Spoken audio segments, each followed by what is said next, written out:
안녕하십니까 애청자 여러분, 놀라운 부동산 놀부입니다. 자, 바로 제가 저번 시간에는 이 총선 이후 부동산 시장에 대한 이야기를 할 때 우리가 임대가의 변화에 주목할 필요가 있다, 이 얘기를 드렸습니다. 자, 일단 임대 전세가율 자체가 50%대에서 60%로 다시 올라가는 모양새를 보이고 있고, 이 전세가율이 올라갔다는 것은 그만큼 자본 유입 금액이 적어졌다는 걸 의미를 하는 것이죠. 플러스에서 전세가 상승 기류가 계속되고 있다라는 얘기를 드렸습니다. 그 중에 메인이 또 송파구라는 얘기도 드렸었고, 특히 헬리오시티 같은 경우에는 뭐 5억대에 불과했던 전세가 1년 전만 해도 5억대였는데 지금은 10억 정도 한다. 일단은 뭐 최저가로 나온 거는 뭐 7억대도 있습니다. 워낙 단지가 세대수가 많다 보니까 역에서 멀리 있는 끝에 있는 거는 좀 저렴하기도 하고 역 가까이 있는 것도 비싸기도 하고 그렇습니다. 전반적으로 봤을 때는 뭐 평균 뭐 9억 10억 이 정도 보면 될 것 같은데, 어쨌든 작년과 비교를 했을 때는 거의 뭐 2배 가까운 수치로 올라왔다라고 보는 데는 이견이 없을 거예요. 자, 근데 이 전세가에만 우리가 집중할 게 아니라 올해 이 부동산 시장의 매매를 또 살펴봐야겠죠. 매매가 어떻게 될지, 매매 지수를 생각을 해봐야 될 텐데, 아직 오지 않은 이 미래를 얘기하는 건 항상 조심스럽습니다. 일단은 방향성에 대한 얘기를 좀 먼저 드리고 싶은데, 자, 많은 분들이 궁금해 하시겠죠. 많은 잡소리는 다 떠나서 오르냐 떨어지냐, 이게 제일 궁금하다라고 얘기를 많이 하시니까, 저 개인적인 생각을 말씀드리면 저는 아직은 상승 무게를 두고 있습니다. 상승 쪽에 무게를 두고 있고, 이 얘기를 드리면은 너는 원래 상승만 얘기하는 상승문자 아니냐 얘기를 하실 텐데, 저도 중간에 뭐 조정이 나올 수 있고 언제 회복될 것이다 이런 얘기는 꾸준히 했었죠. 그러니까 무작정 뭐 오른다, 폭등한다 이런 폭등론자는 아니니까 좀 오해는 거두셨으면 좋겠고요. 아무튼 이 상승 쪽에 아직 무게를 두는 이유는 올해 시장이 작년 시장과 크게 다르지 않기 때문에 그렇습니다. 일단 규제 강도는 더 세진 게 사실이지만, 그렇다고 해서 새로운 규제가 나온 건 아니거든요. 뭐 기상천외한 제도가 또 나오게 된다라면 방향은 바뀔 수 있겠죠. 하지만 지금 수준에서는 이미 수요자들은 적응 기간을 갖고 준비가 되고 있는 상황이라고 저는 보고 있습니다. 여전히 갈아타기를 원하는, 내 집 마련을 원하는 수요자들은 존재하고 있으니까 이들이 어떻게 움직이느냐에 따라서 또 가격은 상방을 보지 않을까. 왜냐하면 이 매도세가 생각만큼 나오지가 않거든요. 사실 바이러스 상황에 코스피가 1400대까지 꼬라박을만 하면 이 강남 재건축도 좀 많이 꼬라박을 현상이 좀 보여질 만도 한데, 전혀 그런 움직임 없고, 일부 급매물, 이게 또 거래가 안 되는 게 아니에요. 만약에 정말 위축 상황이라면 이런 급매물도 거래가 안 돼야죠. 그러면서 경쟁하면서 더 떨어져야 되는데, 급매는 다 이미 그날 나오면 바로 거래가 되고 다음날, 다다음날 뉴스가 나옵니다. 그럼 그건 급매예요. 그냥 시세 변화가 아닙니다. 지금은 아무래도 거래가 위축되어 있는 상황이긴 하지만 일부 이 유망한 지역 입지들은 이러한 급매들이 나오면 속속 다 거래가 되고 있고, 호가의 거래가 좀 안 나오는 뿐이지 이런 급매는 아직 거래가 되고 있다. 그래서 하락을 내가 점쳐보고 우리가 볼 때는 이러한 물량조차 거래가 안 되고 있네. 그리고 서울에 있는 분이 어디 송파의 어느 아파트에 뭐 20억짜리가 16억에 나와 있는 게 뭐 일주일 이상은 돼야 이게 하락이 나오는 게 아닌가 생각해 볼 수 있는 거지, 지금은 전혀 그런 상황이 아니에요. 일단 물량 자체가, 시장에 돌 수 있는 물량 자체가 적고요. 이 적체 현상, 이게 아직 안 나왔기 때문에 그 두 가지로 전 얘기를 드릴 수가 있겠고요. 뭐 호가의 변화가 크지가 않아요 지금. 예. 물론 이번에 대책으로 인해서 9억 이하 구간 그리고 10억 이하 구간 이렇게 나뉘어가지고 세 부류로 나뉘었죠. 9억 이하, 9억 초과에서 10억 초과 이렇게 나뉘잖아요.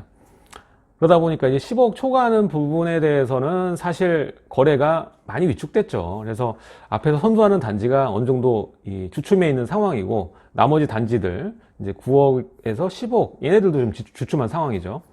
그리고 오히려 10억이 조금 초과한 애들은 내려왔어요. 그 밑으로 거래를 하기 위해서 내려왔죠. 전반적으로 지금 거래에 나와 있는 물량들, 근데 이런 가격대에 나와 있는 좀 저렴하게 나온 물건들을 보면 여지없이 여러분들 임대입니다. 임대 끼고 거래해야 돼요. 그래서 물량이 많다고 보기 어려운 거예요. 이거 많은데 14억 얼마짜리 많은데 이거 하락 아니야? 라고 생각할 텐데, 동일한 물건들이고요. 클릭해서 눌러보시면 전세 끼고 있는 겁니다. 전화해 보시면 그거 20년 몇 월까지 임대예요. 21년 몇 월까지 임대예요. 다 이런 물건입니다. 정상적인 물건들은 그만큼 없다는 거예요. 그러면 수요자들은 대기하다가 결국 내 집 마련을 위해서 갈아타기를 위해서 필수적으로 이사를 해야 되는 수요자들이 있습니다. 그럼 이들이 거래를 응하게 되면은 결론적으로는 다시 또 상승 포인트로 자리 잡을 수밖에 없거든요. 이게 올 후반기에 여지없이 전 나올 거라고 지금 생각하고 있는 겁니다. 플러스에서 저번 영상에도 말씀드렸지만 임대가 상승률이 높기 때문에 어떠한 일이 벌어졌느냐. 자, 지금 9억 이하의 아파트들이 꽤 많이 올라왔죠. 가격대가 많이 올라왔거든요. 지금 올 상반기 이제 4월 달까지 보자면은 이제 12월부터 4월 달까지의 가격 움직임이 눈에 띄게 증가한 애들은 9억 이하 애들이에요. 뭐 7억대 아파트 애들이 뭐 8억 중반까지 올라와 있고 뭐 이러한 케이스들이 많거든요. 그러면은 최소 1억 원 정도는 올랐다라는 얘기죠. 그러면은 얘네들이 작년 19년 하반기에는 이 중반기에 있는 아파트 애들 뭐 9억에서 11억 이런 친구들이 뭐 1억에서 2억 정도씩은 쫙 올랐거든요. 하반기 오면서 다 아실 거예요. 그러면서 9억 이하에 있는 아파트를 가지신 분들은 이 아파트를 원래는 살 수 있었는데도 불구하고 오르면서 못 사게 돼 버렸어요. 왜냐하면 1, 2억이 점프했으니까. 근데 올해 2020년 와서 보니까 자기 아파트가 올랐지. 그러면서 갭 차이가 그만큼 줄어들었어요. 그래서 일정 부분만 더 있으면 갈아타기가 가능합니다. 이 수요가 올 하반기에 주요 세력으로 전 자리매김할 것이라고 예상을 하고 있습니다. 어차피 이사를 가야 되고 또 학교를 가야 되기 때문에 이 수요자들이 옮길 것이고, 특히 여기다가 더 부채질을 할 수 있는 것이 강남의 이제 멸실 수요가 계속적으로 증가를 할 겁니다. 그렇게 되면은 임대가는 또 빠른 폭으로 증가하는, 일부 지역은 빠른 폭으로 증가할 거거든요. 그렇게 되면은 주변 지역까지 이것이 퍼집니다. 전세가 상승은. 그러다 보니까 저는 올 하반기 늦어도 뭐 10월 이전에 무조건 보여질 거다라고 생각하는데, 그렇게까지 안 가고 저는 뭐 한 6월 달부터 봐도 될 것 같아요. 6월 달부터도 이미 움직임이 시작될 거다. 왜냐하면은 지금 저는 4월, 5월이 최저점이라고 좀 봅니다. 그리고 다시 갈 것이다. 그때 이제 거래가 말아줘 올라가려면은 이 조정 가격에 거래가 많이 이루어지면은 다시 이렇게 올라가거든요. 그 상황이 이제 이 5월, 6월이 피크라고 좀 보고 있기 때문에 여러분들이 움직이는 최적의 상황은 사실 이번 달과 다음 달 정도가 제일 좋을 것이고, 이제 뭐 7, 8월 휴가철 정도 되면은 이제 구경하셔야 될 거예요. 또 이제 못 사게 될 겁니다. 그러니까 지금 내 주택이 일정 올라왔으면 갈아타기 할 때를 주저하지 말고, 작년과 같은 일을 만들지 말고 지금 과감하게 움직여야 될 타이밍이다. 전 이렇게 좀 얘기를 드리고 싶습니다. 네. 지금 하락, 아까도 말씀드렸지만 하락이 나올 수 있는 요소가 너무 적어요. 뭐 심리적 위축, 경제 위축, 이거 가지고 내 집 마련 안 하는 게 사실 저는 이해가 안 됩니다. 예. 경제 위축은 그냥 심리적인 영향이잖아요. 근데 지금 공급량이 없는 게 눈에 뻔하고 전세가는 올라가고 있는데 어디서 하락 포인트를 찾을 수가 있는 거죠? 지금 급매물은 거래가 됐다 한들 급매로가 시세로 형성돼 있습니까? 그건 아니거든요. 그래서 여러분들이 현실적인 판단이 좀 필요합니다. 지금 뉴스도 항상 뭐 상승 얘기하고 하락 얘기하고 헷갈리실 거예요. 지금은 애매한 시기긴 합니다. 하지만 내 집 마련이라면, 장기 거주라면, 10년 이상 거주할 것이라면 지금 상황을 잘 이용해서 마음 편하게 운용하시는 것이 더 낫지 않겠나라는 생각이 들고요. 제가 생각하는 하락 포인트, 하락 시기, 이게 궁금할 거예요. 너는 맨날 상승만 얘기하니까. 근데 저도 하락을 좀 짐작해 볼 수 있는 시기가 있다고 보거든요. 일단은 이 파리 대책 이후에 임대사업자가 폭증한 시기가 이제 2018년 초반이거든요. 4월까지니까 이 물량들이 그때는 단기도 혜택을 다 받았기 때문에 5년이라는 시간 이후에 풀리는 양이 이제 많아질 것입니다. 거래가 가능한 물건들. 그것과 이제 결합될 수 있는 게 3기 신도시죠. 그렇기 때문에 3기 신도시의 입주와 이것들이 같이 혼합이 된다면 하락 기조가 충분히 나올 수 있다. 근데 저는 하락이라고 그것도 표현하지 않습니다. 조정이죠, 조정. 어차피 우리는 자본주의 세상에 살고 있고 인플레이션 없이는 경제가 돌아가지 않기 때문에 그렇습니다. 어쨌든 간에 제 생각은 그렇고요. 또 우리가 올해 장에서 주목해 봐야 되는 지역은 또 어딜까, 이 얘기를 해볼 수가 있는데, 뭐 이 영상에서 뭐 다 얘기하는데, 제가 봤을 때는 서울의 25개구 중에서 이 입주장이 집중되는 지역은 딱 정해져 있습니다. 지금 첫 번째 지역은 고덕, 두 번째가 이제 신길, 세 번째가 이제 응암과 홍제, 홍은 이쪽 라인이거든요. 은평구 라인. 그래서 이 지역에 가장 저렴한 데는 여러분들 알다시피 이제 은평구겠죠. 네, 은평구의 이제 3호선 라인, 여기가 어떻게 보면은 이 강남과의 접근성이 있으면서도 저렴하게 신축을 매입할 수 있는 그러한 지역입니다. 뭐 연신내라던가 불광 지역의 대규모 개발도 앞으로 예상되는 지점이고, 구도심 개발이 활성화가 많이 될 수 있는 지역이 이게 연신내죠. GTX도 깔리니까. 이 지점을 포착하시고 그 주변을 좀 임장하시면 좀 좋을 것 같아요, 저는.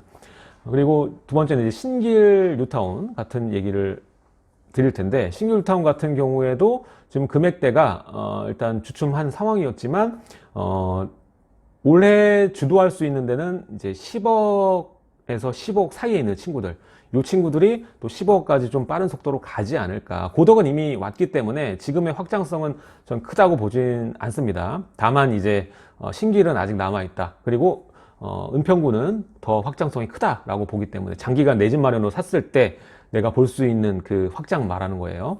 그렇기 때문에 내가 시간을 여유를 두고 지금 자신감 있게 판단해서 매수를 한다면 장기간 동안 충분한 메리트를 가져올 수 있는 지역이 이들 지역이 아닐까 생각을 하고요.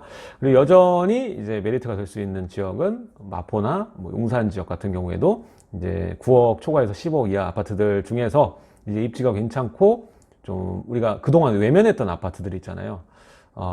2020년대 아파트, 아니 2000년대 아파트, 2000년대면서 20층이 넘는 용적률 때문에 넘는 아파트들은 다 이제 피했는데, 이런 아파트들이 그동안 저평가됐던 것이 조금 더 위로 올라갈 수 있는 그러한 요인은 뭐 작년부터 시작됐긴 하지만 올해 주인공들은 이런 단지들이 아닐까라는 생각을 해봅니다. 그래서 여러분들이 잘 판단하셨으면 좋겠고, 어차피 제 영상은 참고 정도 하시면서 앞으로 시장이 어떻게 움직일 것인가 생각해 보는 것이지 제 얘기만 듣고 움직이시는 분들은 없을 거라고 생각이 됩니다.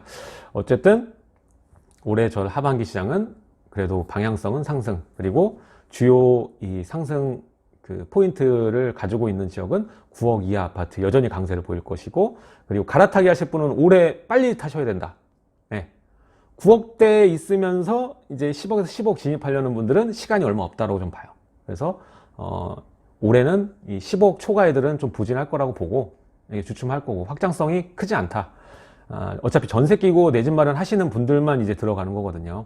수요자의 폭은 한정돼 있기 때문에. 그래서 오히려 빛을 발하는 데는 이제 9억에 다다른 애들, 9억에 다다른 애들과 9억 초과에서 10억 사이에 있는 친구들, 얘네들이 올해 상승 주력 단지들이 아닐까라는 생각이 듭니다. 그리고 신축 매수하시고 싶은 분들은 아까도 말했지만 이들 지역, 입주장이 좀 집중되어 있는 지역들 좀 살펴보면 좋을 것 같습니다.